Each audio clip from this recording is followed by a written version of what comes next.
السلام علیکم۔ آج ہم بات کریں گے حضرت نوح علیہ السلام کے بارے میں، جن کو اللہ تعالیٰ نے برتن بنانے کا حکم دیا اور پھر ان برتنوں کو توڑنے کا بھی حکم دیا گیا۔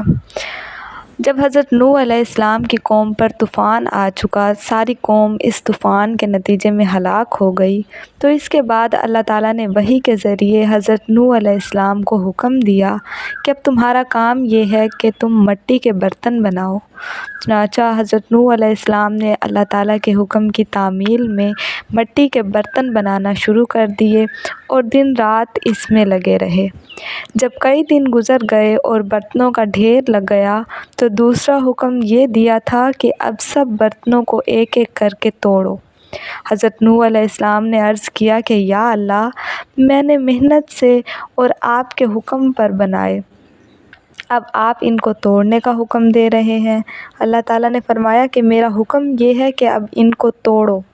چنانچہ حضرت نوح علیہ السلام نے ان کو توڑ دیا، لیکن دل دکھا کہ اتنی محنت سے بنائے اور ان کو توڑوا دیا۔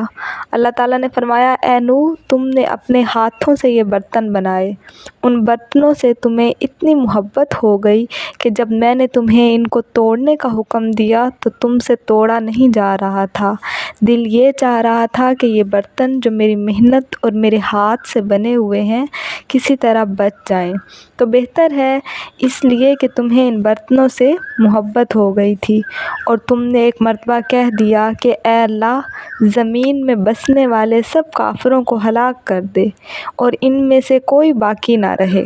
تمہارے اس کہنے پر ہم نے اپنی مخلوق کو ہلاک کر دیا۔ اشارہ اس بات کی طرف فرمایا کہ جس مٹی سے تم برتن بنا رہے تھے، باوجود یہ کہ تمہاری پیدا کی ہوئی نہیں تھی اور اپنی خواہش سے وہ برتن نہیں بنا رہے تھے بلکہ میرے حکم سے بنا رہے تھے، پھر بھی تمہیں ان سے محبت ہو گئی تھی، تو کیا مجھے اپنی مخلوق سے محبت نہیں ہوگی؟